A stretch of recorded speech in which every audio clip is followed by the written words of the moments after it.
essa é a deixa para a gente dar início, então, à última sessão do Fórum Brasil-África, que vai ter o tema Repensando o Uso da Água para uma Prosperidade Melhorada. O uso da água na agricultura, a gente sabe que é crucial hoje em dia, não é? Então, vou aproveitar aqui e ir ali para o lado do doutor Graziano, que eu que vou moderar esse painel, então, para a gente fazer a coisa aqui direito. Ok.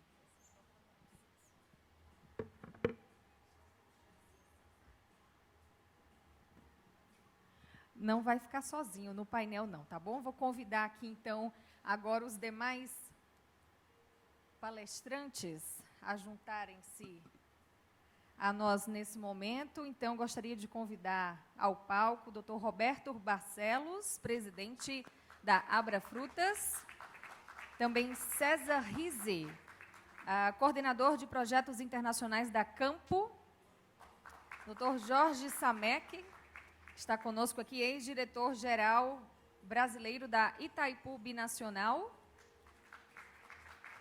E, para completar o nosso painel, o ministro Alhaji Sabo Nanono. Olá, boa tarde. Minister of the Federal Ministry of Agriculture and Rural Development of Nigeria. The minister is here with us?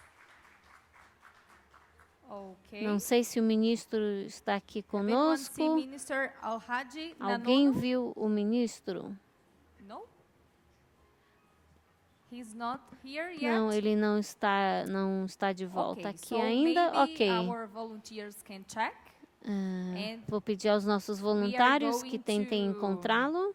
To start, sorry. Ok. Dr. Samek, por enquanto, por favor, aqui no meio, vamos, então, dar início aqui ao painel maioritário em português, nesse momento, não é? Ótimo. Então, pronto. Já estamos aqui todos juntos para mais essa sessão. Eu vou começar, então, com a deixa do Dr. Graziano, que já nos deu aqui um minutinho de prévia. Primeiro, sejam muito bem-vindos todos. Não cumprimentei aqui os painelistas juntos. Obrigada pela presença. E vou começar, então, doutor Graziano, com a deixa, não é, do início da sua fala, que já falou aí, tocou um pouquinho no ponto relacionado à importância da água, não é? Atualmente, houve esse projeto de cisternas pioneiro executado aqui no Brasil. E qual foi o segmento, como é que ele foi desenvolvido, não é? E qual é o segmento dele atualmente? Carol, eu vou começar contando a história aí por trás. Quando nós elaboramos o projeto Fome Zero, ele surgiu de um pedido do candidato, então, que depois ganharia a eleição, o presidente Lula, de juntar as experiências que nós estávamos fazendo as tais caravanas da cidadania, andando o Brasil de ônibus, andamos 90 mil quilômetros de ônibus durante mais de 3 anos, coletando experiências bem-sucedidas. E, entre essas experiências, descobrimos a ASA, Associação do Semiárido, uma organização de mais de 700 ONGs que construíam cisternas de barro, não é? A cisterna é um grande vaso, tem a dimensão mais ou menos um pouco o dobro do raio dessa mesa, que armazena a água da chuva coletada do telhado da casa, né? E essa é a novidade da coisa. Quer dizer, a gente acha que no sertão não chove, chove bastante, só que chove muito concentrado em pouco tempo. Então, o segredo está em armazenar essa água e torná-la disponível para o ano. E com essa coleta de água e uma pílula de cloro, a gente consegue manter essa água potável durante todo o ano para uso de uma família. Isso é muito barato, custa mais ou menos 3 a 5 mil reais, um pouco, em torno de $1.000, não é? Então, perfeitamente, e é feito pela própria família, né, com materiais em uma tecnologia que foi, digamos, patenteada pela ASA. Bom, o que aconteceu? Nós descobrimos, quando estavam fazendo o piloto do Fome Zero em Guaribas, que era a cidade que foi tomada, cidade é o modo de dizer, não é? Eram 600 barracos alinhados na beira de uma estrada. Também a estrada é um elogio àquela viela que tinha lá. Muito bem. Nós descobrimos que o grande problema era, claro, fome. A fome era... Todos passavam fome, tinham que comer. Mas o sacrifício de ir buscar água, feito pelas mulheres, que andavam de 8 a 12 horas por dia para trazer uma lata d'água de 20 litros na cabeça, para durar 2 dias numa família, não é? Para não ter que fazer o percurso todos os dias. Então, essa foi a inspiração, quer dizer, não há segurança alimentar sem água. Essa foi a primeira... A água e segurança, a gente nunca pensa. Eu venho de uma família de agrônomos, e eu estou vendo que está aqui, né, o pessoal vai falar de uso da água para irrigação. Todo mundo que fala de água, usa 70% da água consumida vai para irrigação. Todo mundo, água para produção. O papel fundamental da água para beber, para uso humano. Se quem tiver a oportunidade de pegar o relatório do secretário-geral das Nações Unidas, feito agora na Assembleia Geral em setembro, ele aponta lá que uma das coisas que, infelizmente, vai mais atrasado nos objetivos do milênio, do desenvolvimento sustentável, é a água, acesso à água potável. Nós continuamos com mais de 10% da população do mundo que não tem acesso nem à água potável, não é? E cerca de 40% que não tem um lugar para lavar a mão. Quer dizer, não tem um pouquinho de água. E isso compromete a nutrição, isso compromete a saúde. A grande índice de mortalidade infantil nosso no Nordeste é diarreia pela qualidade da água. Não é? A cisterna é uma revolução nisso. A cisterna cria um tempo livre para a mulher, é uma liberação da mulher. O que nós vimos, nós conseguimos fazer, nesses anos todos, mais de 1 milhão, 1.200.000 atualmente cisternas, e em parcerias com organizações não governamentais, com pequenas cidades, com prefeituras, etc., etc. Bem, a inspiração foi usar esse modelo e levá-lo para a África. E eu conto rapidamente por que essa inspiração modelável. Hoje, o impacto da mudança climática na África é visível. Secas prolongadas, etc. Mas tem uma área da África. A África tem, vamos dizer, pelo menos 4 fatias, assim. Se fatiar a África de norte a sul, que nem nós fatiamos aqui nordeste, sudeste, centro-oeste e sul, a África tem o norte, que é o deserto, Saara. Depois tem uma faixa intermediária, que é chamada Sahel. Depois tem um terceiro pedaço, que são as savanas. Né? Depois tem a parte sul do continente africano, África do Sul, Moçambique, etc. Muito bem. Essa segunda faixa, o Sahel, é uma faixa de 5 milhões de quilômetros quadrados, que vai do Atlântico ao Oceano Índico, do outro lado, quer dizer, vai da costa do Senegal, aqui, incluindo Cabo Verde, que é um arquipélago do lado, até lá a Somália, não é? A Eritreia, do outro lado. Essa é uma zona semiárida, muito parecida com o nosso Nordeste, com o sertão do nosso Nordeste. Tem as mesmas características. Uma zona que tem uma população nômade de pastores de cabras e ovelhas. Não é? E essa tem um circuito que eles fazem ao longo do Sahel, não é? Em função das chuvas. O que acontece? A mudança climática concentrou as chuvas. O período de chuvas que era de 2 a 4 meses, agora é de 15 a 30 dias. E chove mais ou menos a mesma quantidade. Não é que chove menos, só que chove em 15 dias o que chovia em 4 meses. Então, lava, literalmente, o solo, o que aumenta a desertificação. O solo fértil, 5 centímetros de solo, 10 centímetros de solo, 15 quando o solo é muito bom. Então, essa lavada do solo deixa deserto para trás.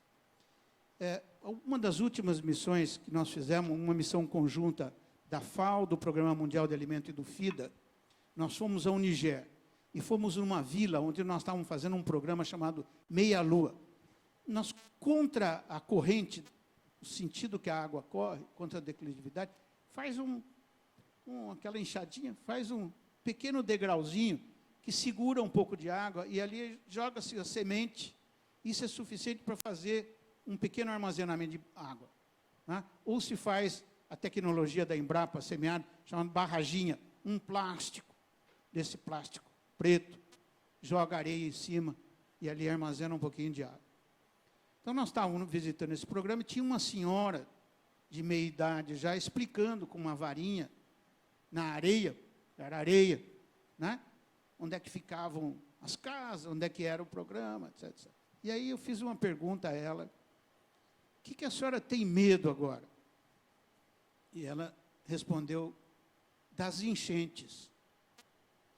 Eu até pedi para o intérprete, né, porque eu estava falando o dialeto dela, o senhor pode conferir a resposta dela? Isso não é da enchente, porque a seca a gente sempre conviveu com a seca, não tem medo da seca, mas agora, de repente, dá um pé d'água, inunda tudo, destrói a minha casa. Se eu estiver no caminho da água, eu vou perder tudo. Essa é a situação do impacto climático no Sahel. Então, no Sahel, nós estamos fazendo as cisternas, e é o que eu chamo uma cisterna 2.0, é um pouco diferente, ela tem, como eles não há telhado, população é nômade, nós vamos fazer umas placas, um teto solar, para ter um pouco de energia, faz um centro comunitário, aquilo capta água, aquilo serve para a escola, serve para banheiro, asseio, etc. E serve por um ponto de pernoite desse circuito dos pastores. Que vocês devem ter ouvido falar dos conflitos na região do Sahel. São os conflitos mais violentos hoje. Esses conflitos são iniciados entre pastores e fazendeiros. Como não chove, os pastores estão descendo cada vez mais e entrando nas áreas das fazendas, já que o deserto também está avançando.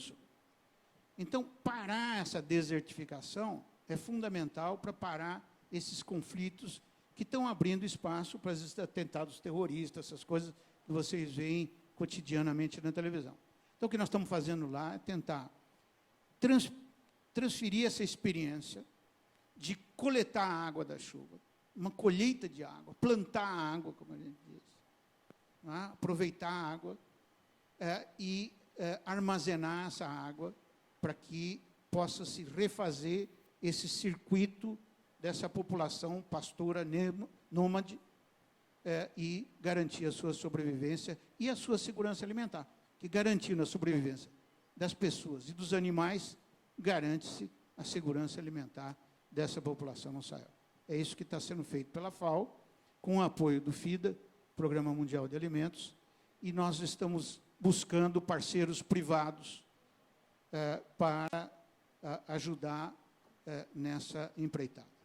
Muito obrigado. É um exemplo prático, não é, de como essa simples adaptação, esse simples gesto de se criar um equipamento simples também, não é, uma cisterna, e fazer esse acúmulo de água pode facilitar esse acesso, pode, de fato, transformar todas essas vidas. Agora, eu também entendo que isso também está relacionado com a questão da preservação e da manutenção, não é, da água, afinal de contas. E acho que o SAMEC tem aí um bom case para contar, não é, SAMEC, com relação a como aquele projeto de preservação lá da bacia do Itaipu foi desenvolvido e quais foram os impactos positivos disso depois. Carolina, primeiro quero dar meu melhor boa tarde a todos os participantes desse evento e pedir permissão, João Bosco, para falar 2 minutos sobre a alegria que eu estou tendo de participar desse painel com a presença do Zé Graziano. É um dos brasileiros mais ilustres que nós temos no nosso país. Já se falou aqui que o Brasil conseguiu eliminar a tristeza que nós tínhamos de estar no mapa da fome. Essa foi uma ação dele.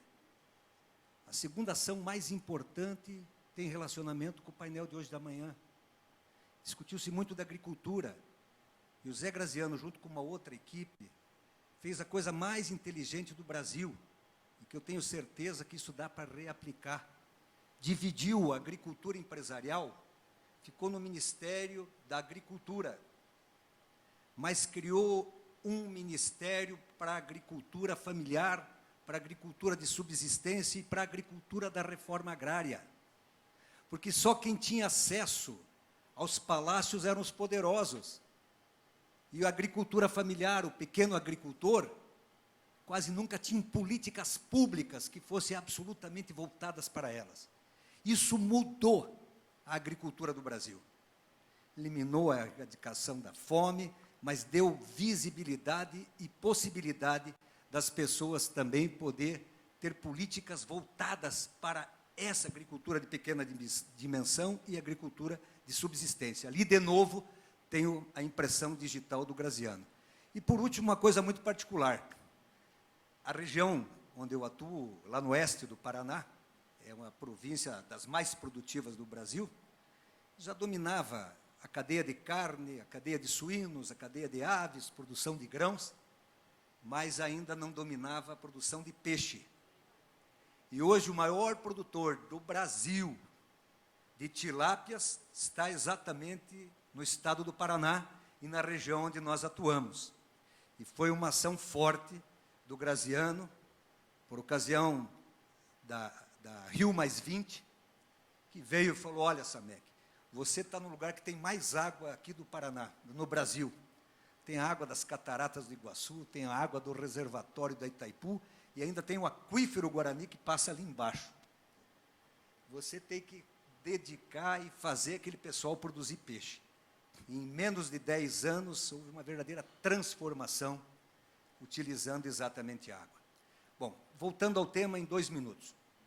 Eu sou engenheiro agrônomo, mas sou agricultor. Eu planto soja, planto milho, crio gado, tenho gado Angus, tenho gado Nelore, planto aveia, planto azevém, numa das regiões mais produtivas que nós temos no Brasil. O Paraná já não é o estado mais produtivo, hoje é o Mato Grosso. Mas o segundo estado que mais produz grãos no Brasil é o Paraná. O estado que mais produz frango é o Paraná. O segundo estado que mais produz suínos é o Paraná. Peixe, já estamos em primeiro lugar. Trigo também em primeiro lugar. E essa atividade tem tudo a ver com a outra que eu desenvolvia, que era presidir por 14 anos a maior usina hidrelétrica de energia limpa do planeta, que é a usina Itaipu Binacional. É uma usina que metade é brasileira e metade é paraguaia, e que dá para fazer um projeto replicado muito grande disso, no Congo, na bacia do Inga. Nós temos um potencial hidrelétrico lá muito superior, quase 2 vezes superior ao da Itaipu, que um dia eu tenho certeza que isso vai ser viabilizado. E tanto a agricultura como a produção de energia, a matéria-prima é a mesma, se chama água. E exatamente através disso é que nós temos que ter as melhores das boas práticas no aproveitamento dessa água. E aí, nessa primeira intervenção, só quero dizer que nós desenvolvemos um projeto que chama Cultivando Água Boa. Foi uma ação durante 15 anos ininterrupta e que levamos em 2015 a ser reconhecido pela ONU como o melhor programa de preservação da água realizado no nosso planeta. O próprio secretário-geral da ONU, Ban Ki-moon, esteve na Itaipu por 2 vezes, exatamente mostrando como é possível aliar práticas agrícolas sustentáveis, com altíssima produção e produtividade, utilizando esse bem extraordinário que é a água, que depois nós vamos ter condição de falar mais um pouco. Obrigado, Carol. Obrigada, Samek. Roberto, como é que se mantém, então, a sustentabilidade, não é? No meio da produção, que é intensa, gera uma demanda de água bastante. Como é que se faz para pensar também no lado da sustentabilidade hoje em dia, principalmente quando se há a produção de frutas, por exemplo, no semiárido aqui do Brasil? Certo. Bom, Também quero agradecer o convite, ao Bosco, por estar participando aqui desse seminário. Acho que é o meu terceiro ou quarto seminário que eu compareço. Acho importantíssimo. Eu adoro a África, sou fã da África, conheço vários países, não só da África subsaariana, mas também ali do Marrocos, de Egito, Argélia. Acho que nós temos muita coisa em comum e esse tipo de seminário é bom porque a gente pode trocar esse tipo de ideia. Bom, eu saí aqui do interior de São Paulo, de uma região que chama Ribeirão Preto, que todos conhecem como a Califórnia brasileira, excelente lugar para agricultura, e fui lá para o Nordeste brasileiro desenvolver uma fruticultura que hoje abastece a Europa, melancia. Quer dizer, a gente hoje tem uma empresa que é a maior exportadora de fruta aqui do Brasil, empregamos 8.000 pessoas diretamente.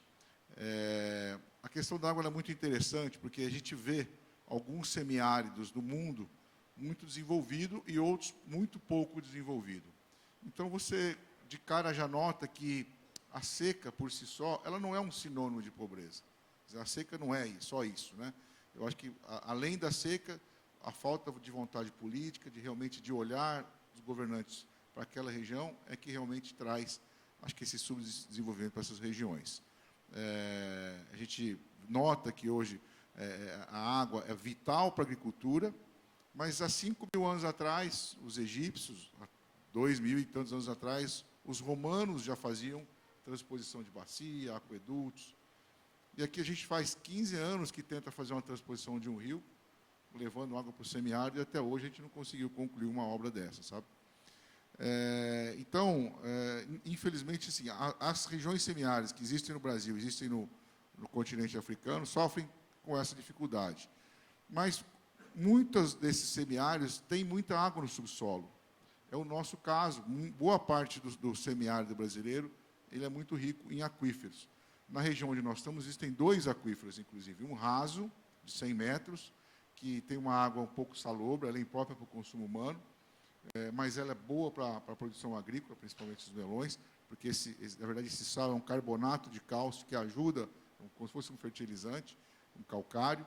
E o outro, mais profundo, o outro aquífero, a 700 metros, que tem uma água mineral.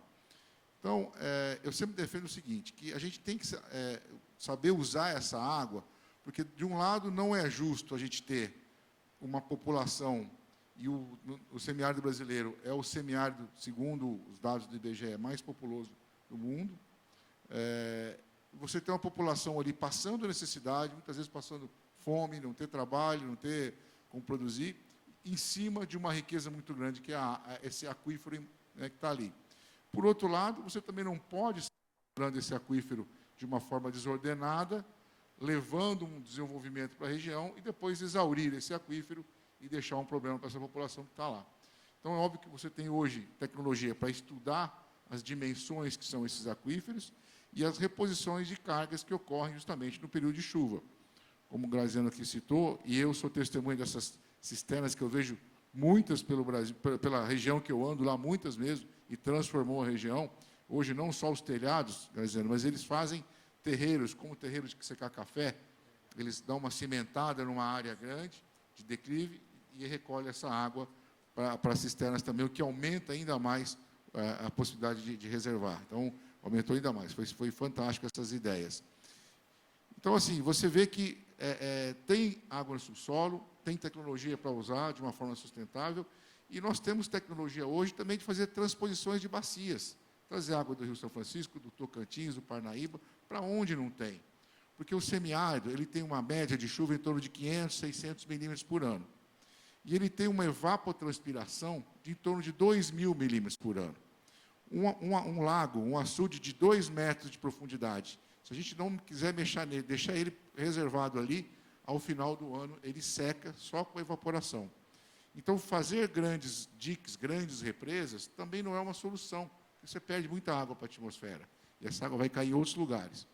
Então, as cisternas e as transposições, elas são mais eficientes, porque você vai mandar aquela quantidade de água que será utilizada, e assim você não desperdiça.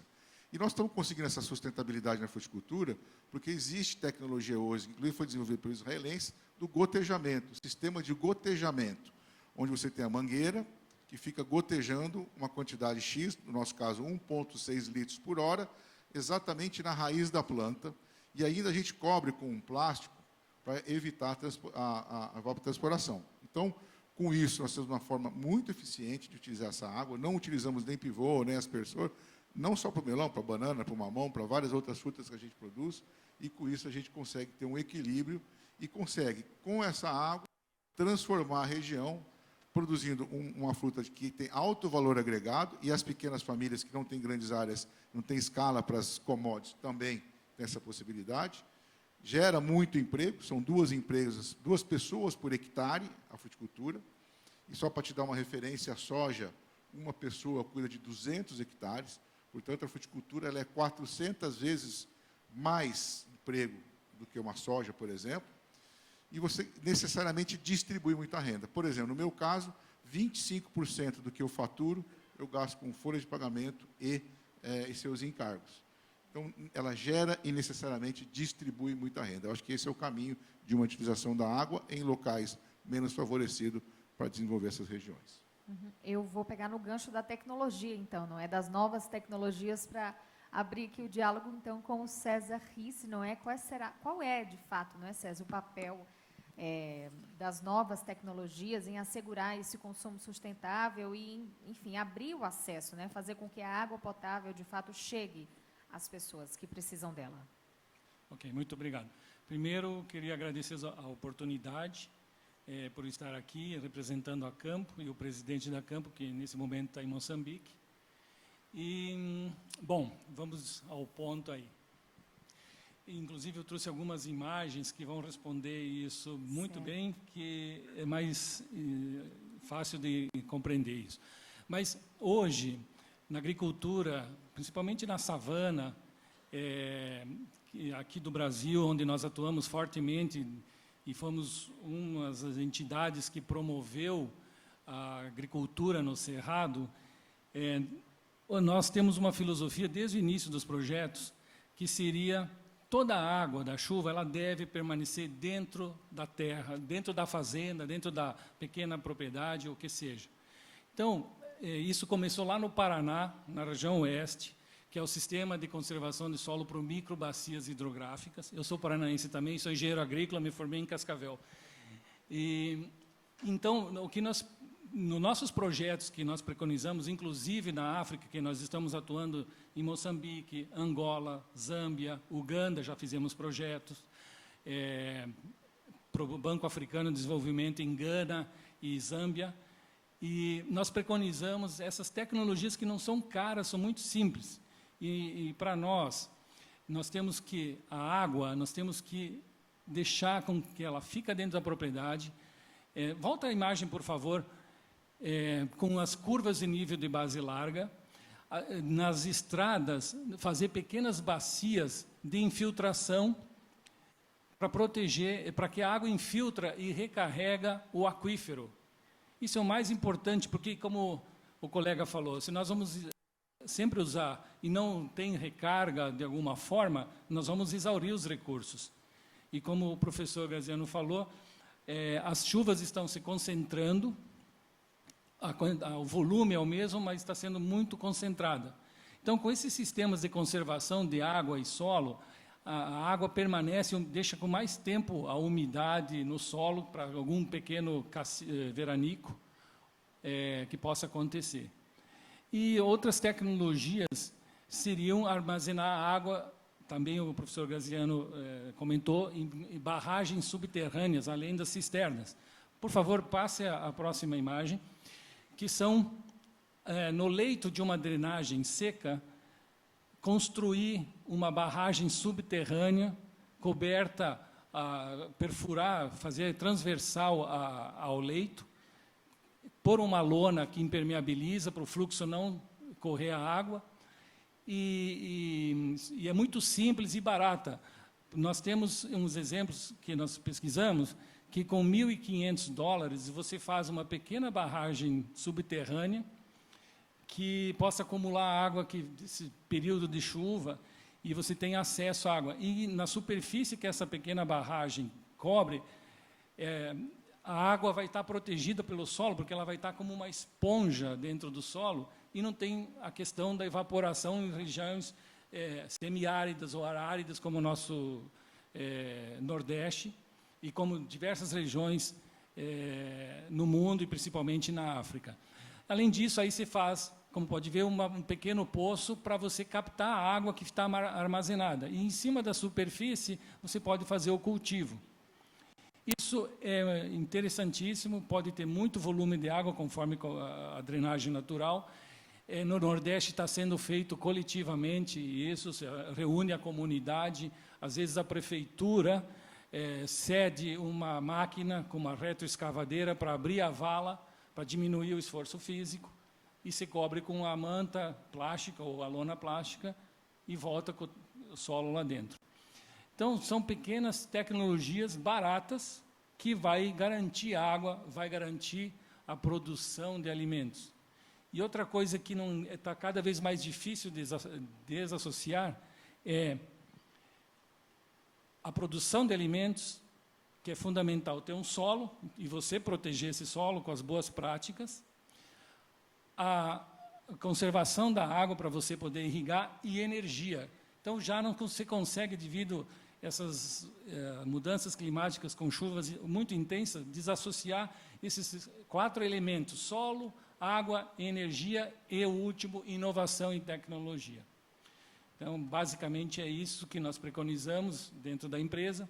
Nos nossos projetos que nós estamos atuando fortemente agora, principalmente em Angola e Moçambique, e isso está previsto. E só mais uma última imagem, um exemplo do que nós fizemos aqui no Brasil. Esse é um projeto do PRODECER, do Programa de Desenvolvimento Cerrado, da Cooperação Brasil-Japão. Todas as setas lá são pequenas barragens para fins de irrigação. E todos os círculos que vocês estão vendo são pivote central. Então, são barragens pequenas que acumulam a água durante o período da chuva para ser usado no período da seca. Não custa caro, isso aí o agricultor pode fazer, desde que tenha, claro, financiamento. E, para finalizar, na minha opinião, quem preserva está prestando um serviço ambiental. E deveria o agricultor ser remunerado pelos serviços ambientais que ele está prestando para a sociedade. Além de produção de alimento, se seguir essas boas técnicas, ele vai estar produzindo água e ele vai estar produzindo a conservação ambiental, ou estar preservando o meio ambiente. Essa é a minha contribuição que eu queria dar. Obrigada, César. Acho que para um agricultor ser remunerado, não é? Por exemplo, está preservando, está gerando esse uso consciente que você estava mencionando, mas para que ele seja remunerado, por exemplo, acho que é preciso que haja incentivos, fomento de políticas públicas relacionadas a isso, talvez uma das formas, não é, em que poderíamos ir. Doutor José Graziano, nesse sentido, não é, das políticas e do fomento a essa conscientização e do uso mais consciente da água, e de fomento de ações simples como essas, de pequenas tecnologias baratas, né, em termos de políticas públicas. Como é que o senhor acha que está essa questão aqui?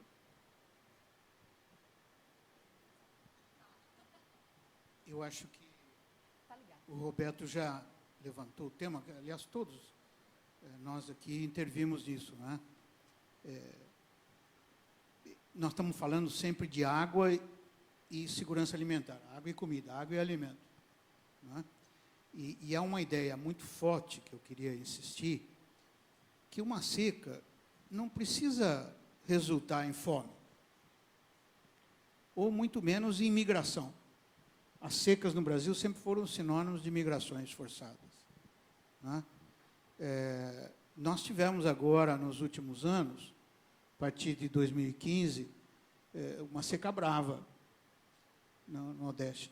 E não se viu aquela migração forçada, em grande parte pelas barraginhas e cisternas implantadas na região Nordeste. É um programa que vão lá 15 anos de persistência com uma ideia de que você não pode evitar a seca, mas você pode evitar que a seca se transforme numa migração forçada ou em fome, se você tiver políticas públicas para isso. Então, há um conjunto de políticas públicas que pode ser implementada e não estou falando só no nível do governo federal, o governo local, as cidades, têm um papel central nesse processo, não é? Que é o papel da convivência com a seca e a preservação dos recursos naturais. Nós estamos falando da água, mas não é apenas a água, o solo, não é? As florestas, os animais, ou seja, todo esse meio ambiente depende de políticas que são implantadas a nível municipal. Podem ser financiadas pelo governo federal ou pelo governo do estado, mas é o ator local que é o agente central.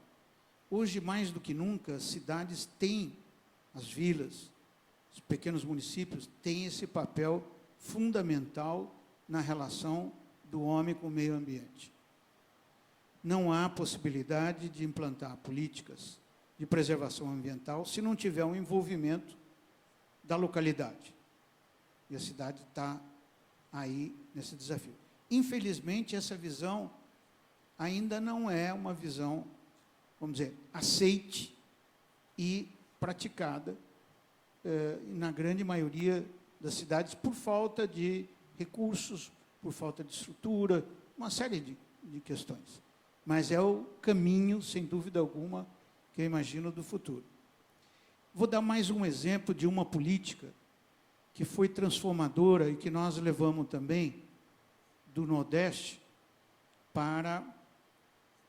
do Nordeste não, do Brasil para a África, que é a política da merenda escolar com compras locais da agricultura familiar. Hoje eu vi de manhã, plenário aqui, uma grande discussão sobre os mercados, o acesso do pequeno produtor aos mercados, etc.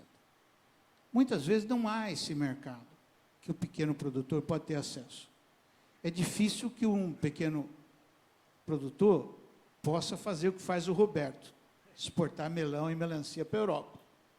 Ou agora ele vai mandar para a China. É difícil, não dá. Mas dá para vender para a escola. O que nós fizemos? Quando eu assumi no Ministério de Segurança Alimentar e Combate à Fome, a merenda escolar era centralizada. Nos 6 municípios do Brasil chegava a mesma merenda escolar. E essa merenda escolar era um pacotinho de bolacha salgada, um pacotinho de bolacha doce e um copo de leite reconstituído. Essa era a merenda escolar. Igual para todo o Brasil. Com o mesmo dinheiro, nós descentralizamos, demos dinheiro para o diretor da escola comprar da vizinhança da escola. Ele passou a comprar ovo, verdura, fruta. Muitas vezes a fruta que estava lá jogada, não existia como mercadoria. O ovo, não é? E isso criou um mercado, abriu um espaço para a produção local, circuitos curtos de produção e consumo de produtos frescos. Transformou a merenda escolar brasileira. O Brasil hoje tem mais de 500 cardápios diferenciados, inclusive nas zonas indígenas, de compras de produtos locais para a merenda escolar. Esse programa está sendo levado na África, o Senegal, por exemplo, é um exemplo que já implantou, né, com tremendo sucesso. Não só melhora a nutrição das crianças, como melhora o aprendizado. Ninguém falta mais à aula por causa da merenda. Né? Essa é a atração. E as crianças trazem os produtos de casa, e são pagos esses produtos. Né? Os próprios pais dos alunos recebem. Claro que eu estou descrevendo um sistema que tem uma série de problemas, uma série de conflitos, mas, uma vez implementado, ele gera um circuito virtuoso, porque o dinheiro circula naquele lugar que antes era só pobreza. Não tinha mercadoria, não tinha mercado. E agora tem. Isso é um grande sucesso, uma marca registrada brasileira, que nós exportamos, não só para a África, principalmente para a África, mas também para a Ásia. Obrigada, Graziano. Eu volto àquela observação que você fez com relação ao envolvimento que é preciso ter, não é? Do agricultor, dos pequenos agricultores que estão aí no dia a dia com a questão do uso, da preservação. Esse fluxo de compra, por exemplo, de produtos locais, acho que incentiva, não é? Faz com que essa aproximação seja intensificada, afinal de contas, ele vai estar lá cuidando do que ele vai estar vendendo, né?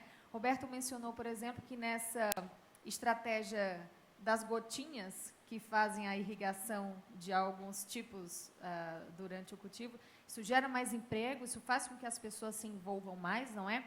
Gera mais consciência também com relação a esse consumo e a forma de como essa água vai ser aproveitada? Exato, porque como ela realmente é um bem muito escasso no semiárido e tem um custo alto para você retirar ela do subsolo, tem que ter uma utilização muito bem planejada. Então, não só a questão do gotejamento, que permite a fértil irrigação, porque os solos são muito pobres, então você joga toda a parte nutricional junto com a água, como você também tem que dividir em turnos de rega, né? Porque você tem quando a planta está pequenininha, você joga menos água, tem um máximo, depois ela volta. Então, você tem que, no máximo, jogar turnos de 1 hora, por exemplo. Então, se ela necessita 4 horas, você não pode jogar as 4 horas de uma vez.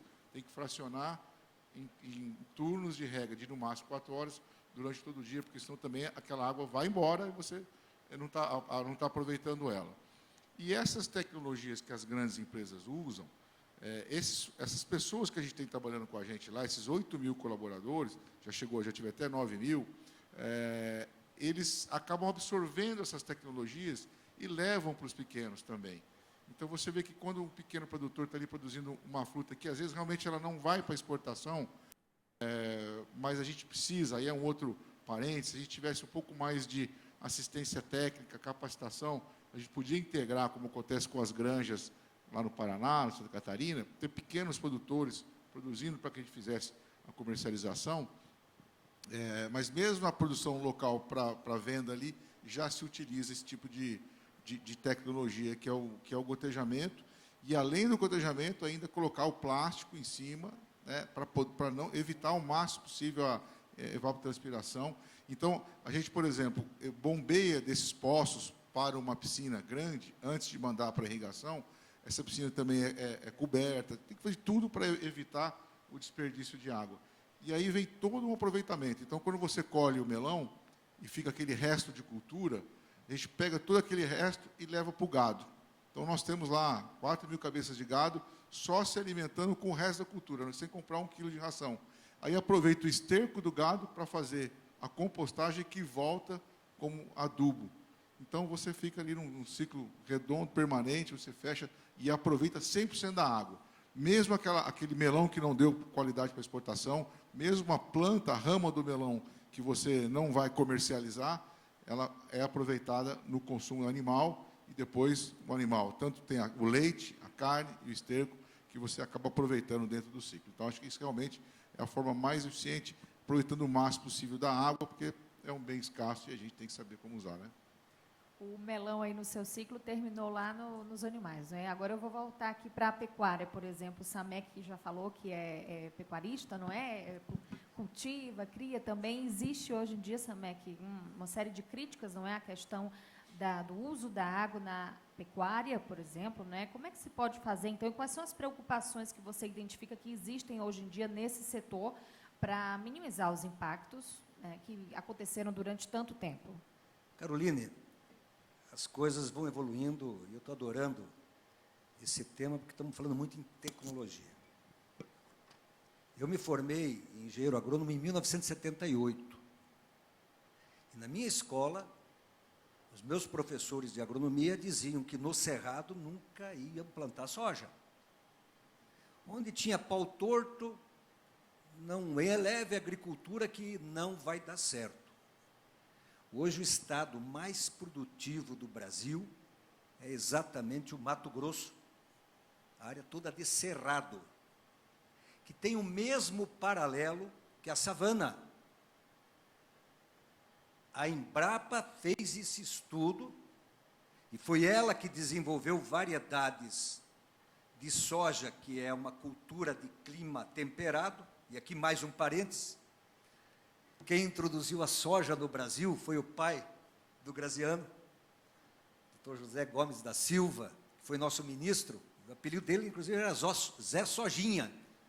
Foi ele que trouxe, primeira pessoa que implantou a soja no Brasil, isso foi o pai do Zé Graziano. E a Embrapa foi desenvolvendo variedades que são tão ou mais produtivas hoje que em área de cerrado, do que nas áreas de clima temperado. Ponto 2. O centro de pesquisa da Embrapa está em Londrina, Embrapa Soja. Estão trabalhando com um processo de introduzir o cactus junto com a soja. Em áreas que têm baixíssima quantidade de chuva, nós vamos ter soja, não que produza 180, 200 sacos por alqueire, mas com uma produção muito boa, mesmo com pequena densidade pluviométrica. Na questão da pecuária não está sendo diferente. Tudo que ele mostrou, do ponto de vista de fazer toda a chuva que chove na propriedade permanecer na propriedade, e isso hoje é possível através do programa de microbacias, aproveitamento de bigode nas estradas, não permitir que a água escorra. A água não pode ir para o rio, não pode ir se desperdiçar. Essa água tem que infiltrar na propriedade. Nas pecuárias, na produção de pecuária hoje, isso já é uma prática que todo mundo está utilizando. Exatamente fazer o melhor aproveitamento de toda a água, no sentido de poder dar a dessedentação dos animais e, ao mesmo tempo, não desperdiçar água. Então, as técnicas estão aí, são simples. Eu, inclusive, aproveito o ensejo para aqueles que quiserem visitar a nossa propriedade, fica o convite, é lá em Foz do Iguaçu, na divisa ali, pertinho das cataratas, pertinho da Itaipu, e ver todas essas práticas colocadas já há muito tempo ali, com resultados extraordinários. E temos inúmeras experiências muito bem sucedidas, que acho que é o que o Zé Graziano falou no começo da fala dele. A cabeça da gente está onde o pé pisa. Uma coisa é falar, ver o filme, a outra coisa é você ver na prática. E nós temos muito que trocar de experiências com a África. Eu já estive lá, já visitei, já vi coisas extraordinárias que o continente africano também faz, que nós também estamos absorvendo para poder colocar em prática aqui no nosso país. E eu acho que aquilo, quem não une, desune. E nós queremos cada vez mais, e isso é o grande lema do Instituto Brasil-África, de a gente se aproximar com um ditado que a gente usa muito, que é pensar grande, começar pequeno, mas andar rápido. Sobre a questão do reuso, não é, da reutilização nos esquemas que você mostrou, César, por exemplo, né? São intervenções simples que fazem com que, na verdade, a água seja otimizada, melhor distribuída, melhor armazenada, não é? Mas estratégias de reutilização, por exemplo, né? Elas podem ter um impacto também muito positivo, reduzir os gastos, não é? E otimizar certas cadeias também. Sem sombra de dúvida. Um exemplo disso, que é bem prático, é Israel. Praticamente toda a água que vai para a agricultura é de reuso, de tratamentos simples que eles desenvolveram da água do perímetro urbano. E nós, aqui ou nas grandes cidades do mundo, podemos fazer isso. Aliás, já está se fazendo, não é que podemos, já está se fazendo. A questão volta num ponto central que o professor Graziano falou, vontade política para fazer as coisas. Então, as tecnologias existem, que inclusive para a reutilização da água, você tem alguns nutrientes que estão nessa água que vai servir como um fertilizante do solo. Existe N possibilidades de tecnologias e de preservação, reuso da água, que é extremamente possível de se implementar e baratas de se implementar. Mas tudo volta na mesma questão, vontade política e energia, porque isso você gasta um pouco de energia para processar. Sim, imagino, né? Não sei se alguém da nossa plateia tem alguma intervenção que gostaria de fazer, alguma pergunta para os nossos painelistas aqui dentro do tema. Temos microfones? Ok. Abdul já levantou a mão aí. Boa. Obrigado. Eu vou fazer minha pergunta em português, né? Treinar um pouco. E eu sou Abdul Razak Ibrahim, eu sou da Nigéria. E na Nigéria eu sou de um estado chamado Kano. E esses problemas de água e de conflitos entre fazendeiros e pastores, né? Isso é bastante comum. E eu lembro que nos anos, em 2000, alguma coisa, no estado de Jigawa, a Embrapa fez uma troca de matérias genéticas, né? Existiu uma cooperação entre a Embrapa e o estado de Jigawa, e o estado de Jigawa estabeleceu um instituto de pesquisa. E nesse instituto, o pessoal da Embrapa trouxe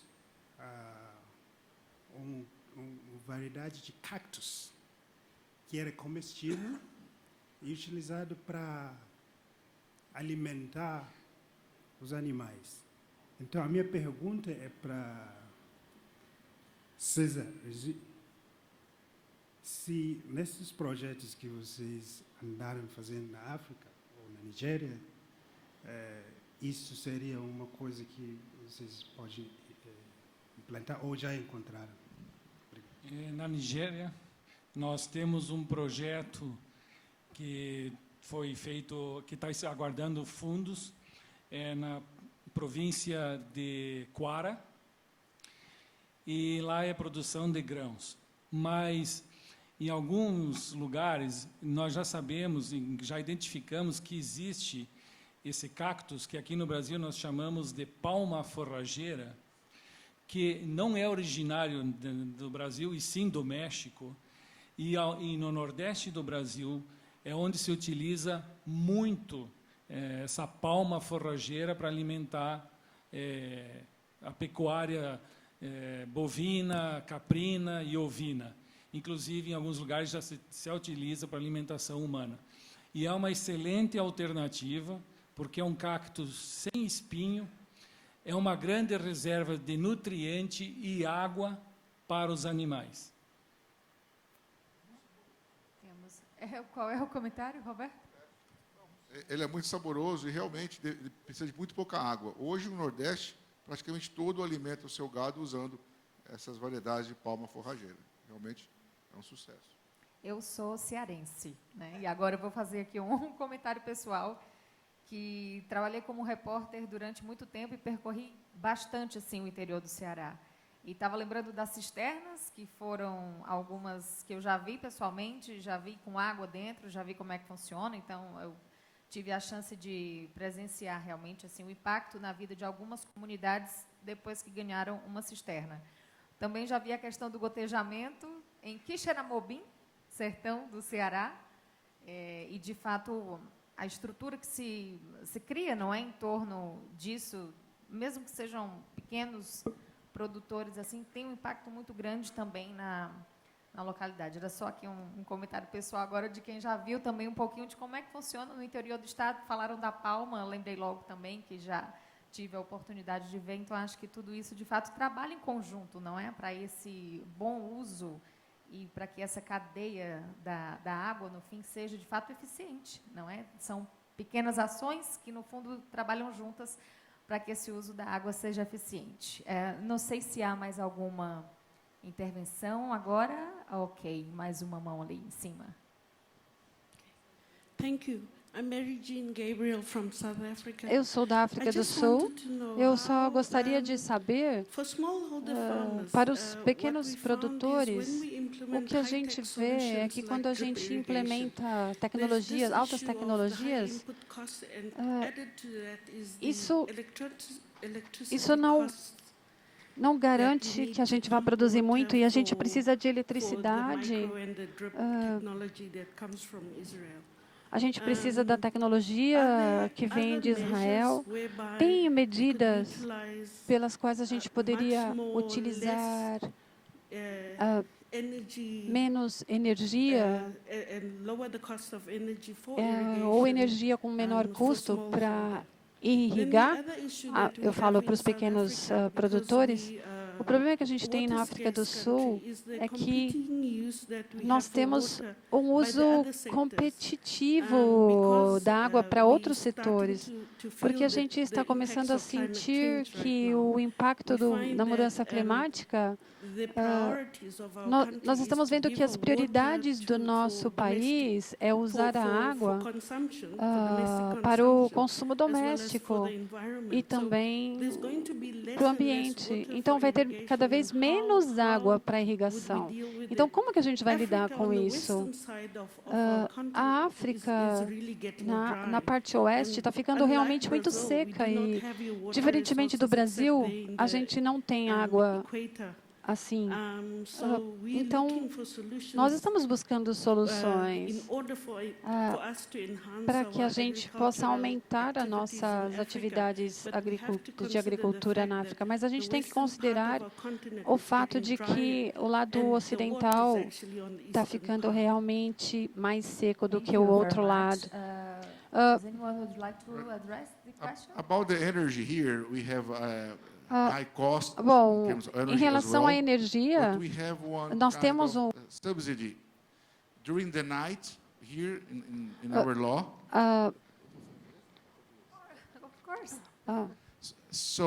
Bom, então, o preço da energia à noite, das 11 às 6 da manhã, nós temos um desconto grande. A gente paga somente 10% se a gente usar durante a noite. Mas, das 5 da manhã às 8, nós não podemos, à tarde nós não podemos usar, porque custa 1000% mais. Então, o que a gente está fazendo lá? A energia de alto custo é o que a gente... Ela é usada para tirar água do solo e mandar para os reservatórios. Então, a gente está construindo grandes reservatórios e durante a noite, como o nosso custo é mais baixo, a gente tira a água do solo, bomba a água do solo para esse reservatório. E durante o dia, quando o custo dos megawatts é mais caro, a gente joga essa água para o campo. Então, é o mesmo nível, mas a gente tem um custo muito menor. Isso é o que a gente está fazendo. A nossa lei aqui é como na África do Sul. A prioridade é para o consumo humano, depois para os animais e depois para a indústria. Os fazendeiros, a gente está no terceiro estágio, se eu não estiver errado. Se você estiver usando água para usar no campo, na fazenda, bom, antes disso você tem que ter água para suprir outras coisas. Disse também que tem uns exemplos, não é, para mostrar para a gente como imagem no telão, é isso? Eu trouxe aqui um filmezinho de 3 minutos da minha empresa, mas na verdade eu não quero promover a empresa não, o que eu quero mostrar é o que uma empresa de fruta faz no semiárido brasileiro, não é só a minha, todas lá fazem o mesmo, e o que elas podem fazer, outras empresas, se a gente tiver uma política, como a gente lançou no ano passado, mas infelizmente ainda esse ano, nesse novo governo, não foi para frente, que é um Plano Nacional de Desenvolvimento da Fruticultura, que outros países fizeram e desenvolveram muito a fruticultura, e que pode servir de exemplo para os países do continente africano também. Então, se puder mostrar.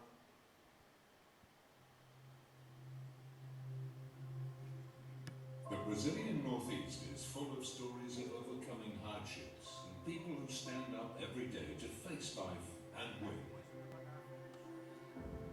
This one is about those who sell. Esse aqui é sobre aqueles que cultivam esperança para colher os frutos ao redor do mundo. Um compromisso que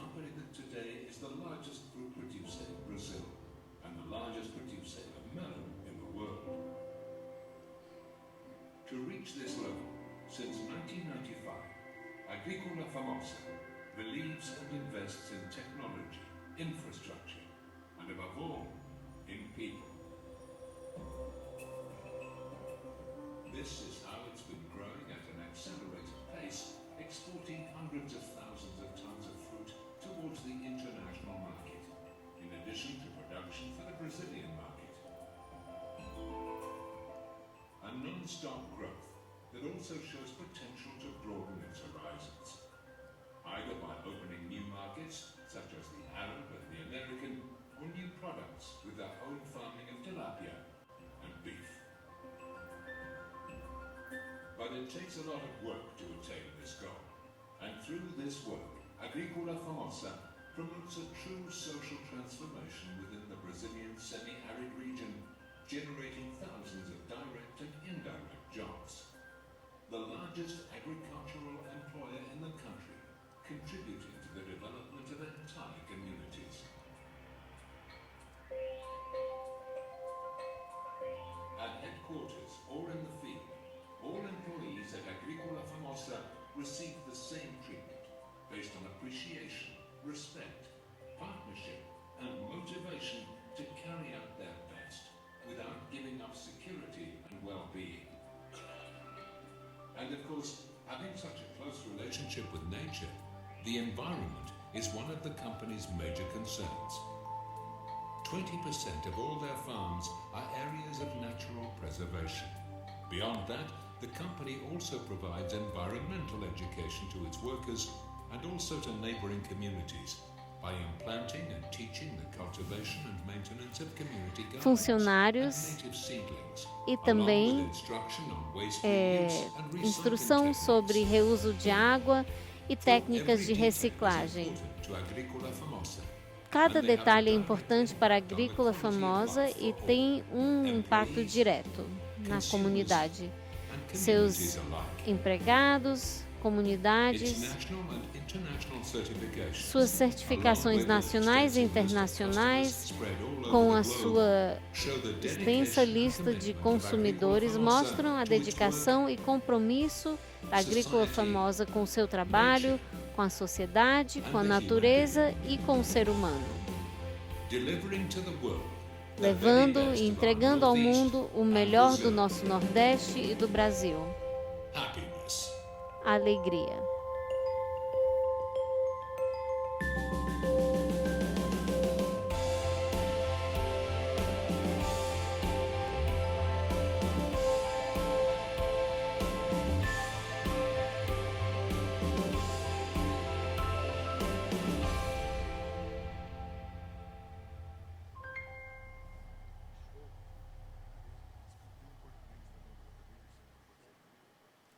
Obrigada, Roberto, então, pela ilustração. Não é como, já que brief remark for the end of the session, Dr. É José Graziano breve lembrete para o final da sessão.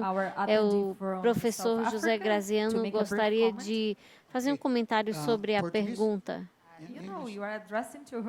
A nossa participante da África do Sul. Bem, só queria enfatizar que existem outras soluções para os pequenos produtores, que eu gosto de chamar de produtores familiares. Então, há uma derivação desse modelo da cisterna que se chama mandala. Acho que talvez você lembre disso. É uma bomba circular que usa a cisterna. Você pode usar isso para a casa. E uma bomba manual ou bomba solar. E isso também esse método também tem sido usado. E tem outros métodos de irrigação por gotícula que não precisa de pressão para serem usadas. Mas o que eu gostaria de falar é que, a longo prazo, os países como a África do Sul são países que uma solução de outras formas de água, que não seja água subterrânea ou no solo. A água que está água disponível em aquíferos é só de 1%. 99% dessa água é água salinizada ou água congelada. Então, isso aí é a longo prazo. E já existem países que estão usando isso. Hoje de manhã, no painel, nós ouvimos falar sobre o exemplo do Catar. Talvez o Catar esteja realmente na fronteira do uso da água salinizada, mais até do que Israel. Todos os países árabes estão usando a dessalinização e o problema é que nós não podemos usar essa água para o consumo humano, porque ainda fica com algum sal, então isso não é possível, não é potável para o consumo humano. Mas, de um ponto de vista econômico, países como o Chile, onde eu moro agora, usam a dessalinização para mineração e para irrigação nas áreas costais. Então, nós não usamos mais a água vinda da cordilheira, das montanhas. Aquela água é somente para o consumo humano. Então, a um comentário final, Samek, dentro desse nosso tema, não é como repensar o uso da água de forma a garantir um futuro próspero para todo mundo. Olha, apesar de tudo, eu sou muito otimista. Sou otimista. Eu acho que a ciência e a tecnologia têm demonstrando que sempre há possibilidades de podermos avançar. Estou há 40 anos na atividade de produtor rural. Se pegar esses 40 anos e fazer uma retrospectiva, nós avançamos em todos os campos. No cuidado do solo, no cuidado da água, variedades cada vez mais eficientes.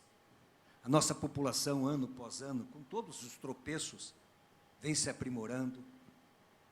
A educação vem sendo implementada. Então, a perspectiva é muito boa. E eu repito hoje o que eu vi de manhã do painelista que é do Instituto Brasil-África, que nesse século, o sucesso que o Brasil teve, porque não vamos nos esquecer, há 50 anos atrás o Brasil importava alimentos. Nós paramos de importar alimentos na década de 60, para se transformar hoje num dos maiores produtores de alimento do mundo. Esse ano devemos estar aí na casa dos 240 milhões de toneladas de grãos. Eu, quando me formei, quando se falava que poderia produzir 100 sacos de soja por alqueire, se largava foguete. Hoje tem aí gente produzindo 220, 230 sacos. O aumento da produção no nosso país se dá pela expansão da tecnologia e não pela expansão da área. Nós, em apenas 2 regiões do país, produzimos 80% dos grãos, que é a região sul e a região centro-oeste. E a evolução foi, nesses últimos 20 anos, apenas 67% de aumento de área, contra 380% de aumento de produtividade. Então, a resposta está nisso que o Roberto, que o Sérgio, que o professor Graziano colocou. Se chama tecnologia, troca de experiências, conversar mais, poder dialogar mais. Enfim, acho que o nosso planeta é viável, basta ter homens de boa vontade e ter as políticas corretas. Obrigado. Obrigada, Samek. César, então? Vou complementar um pouco sobre tecnologia e sobre o avanço da agricultura do Brasil na nossa savana ou no nosso cerrado. Tudo se iniciou com uma boa vontade política e com tecnologia. Nossos solos, assim como é na África, dos locais que nós atuamos, que eu conheço bem, eu morei 1 ano em Moçambique, 2 anos em Angola, e em diversos outros trabalhos nós fizemos análise dos solos. Os solos aqui, como os de lá, são ácidos. Aqui, os solos são muito mais ácidos que lá. Aqui, para nós corrigirmos a acidez do solo, nós ainda necessitamos de 7 toneladas no cerrado nosso.